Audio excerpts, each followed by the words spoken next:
Voltamos para o segundo bloco do nosso programa e estamos conversando com o professor Valdir Rampinelli sobre o golpe de 64, que completou 50 anos.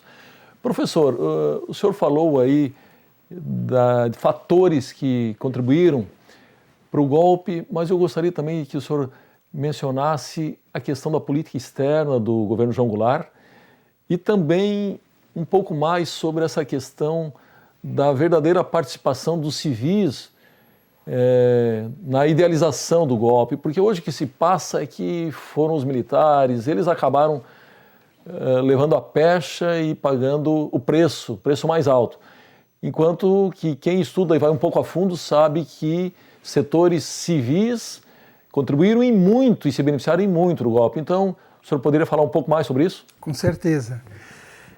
A política externa independente do João Goulart foi a política externa mais avançada que o Brasil já teve na sua história. Nem hoje nós tivemos uma política tão avançada quanto aquela época. Por quê? Porque era uma política que se baseava no princípio que João Goulart defendia da coexistência entre os Estados. E seria bom lembrar que nós vivíamos o tempo da Guerra Fria, sim, o conflito entre Washington e Moscou. E João Goulart dizia, nós temos que conviver diferentes e respeitando um ao outro. Ele defendia o princípio da autonomia e não intervenção. Significa que os Estados têm que ser respeitados, sejam eles pequenos ou grandes, porque eles têm soberania. Ele defendia posições contra o colonialismo. É bom lembrar que naquela época as potências europeias continuavam com suas colônias africanas. Ele defendia o desarmamento e a paz entre os povos.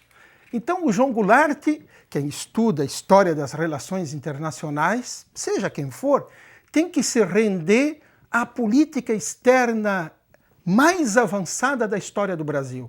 Eu fico emocionado quando estudo a política externa independente de João Goulart, porque o Brasil, na época, era um dos países mais avançados do mundo no que tocava às relações internacionais. Tudo isso foi jogado por terra quando houve o golpe de Estado e adotamos, então, a política de interdependência continental, tocada por Vasco Leitão da Cunha, que colocou nos Estados Unidos Juracy Magalhães como nosso embaixador, que cunhou a famosa frase: o que é bom para os Estados Unidos é bom para o Brasil. Assumiu, portanto, uma subserviência total ao imperialismo.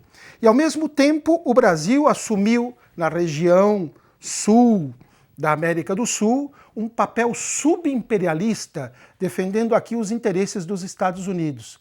Então, preparamos uma possível invasão do Uruguai, se chamava Operação 30 Horas, caso lá um presidente de esquerda ganhasse as eleições.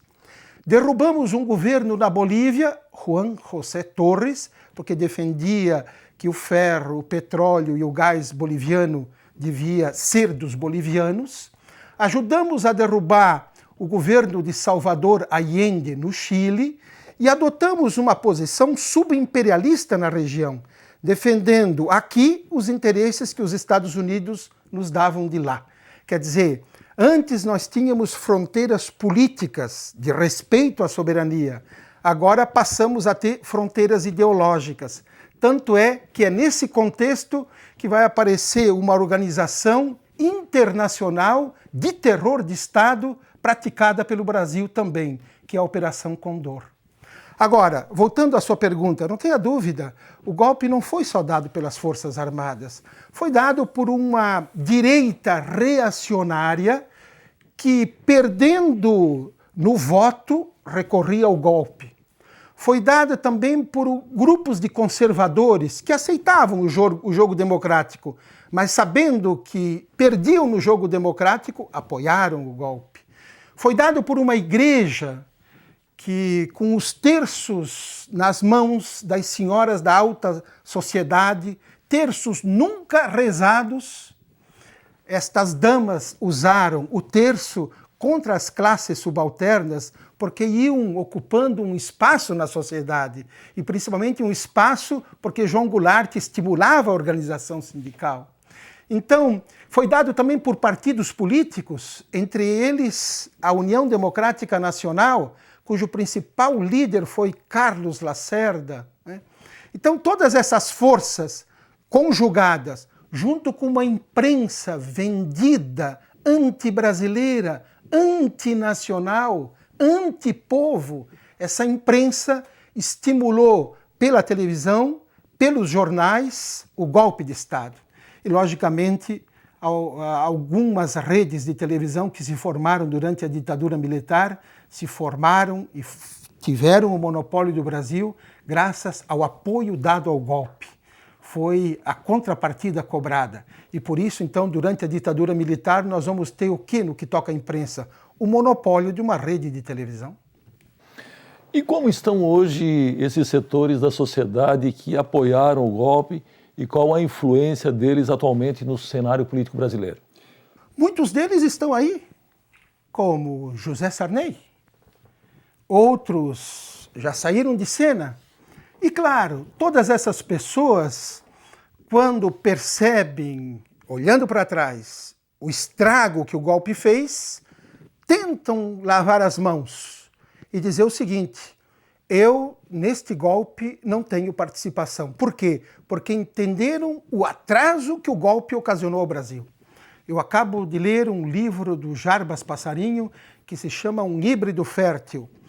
E fiz uma resenha sobre esse livro. São 700 páginas em que o coronel Jarbas Passarinho, que ocupou por 4 vezes ministérios durante a ditadura militar, tenta se livrar dos crimes que cometeu como ministro, apoiando determinadas políticas, dizendo o seguinte: eu não sabia de nada. Como pode um ministro de Estado de uma ditadura militar não saber que havia tortura, que havia opressão, que havia desaparecimento e que havia morte? Isso tanto é verdade que hoje muitos militares vêm para a televisão e dizem claramente: eu matei, eu torturei e fiz isso em nome de uma causa nobre. Então, a posição de muitas pessoas é de livrar-se. Parece que estão chegando perto da morte e não querem levar isso para o túmulo.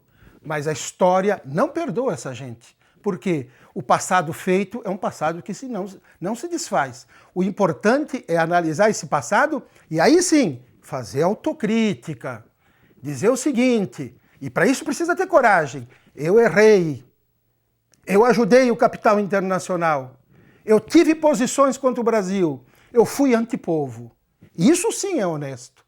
E essas pessoas, então, não se limpam com o passado, mas reconhecem o erro. Ninguém tem coragem de fazer isso. Professor Rampinelli, vamos para mais um intervalo, nós já voltamos.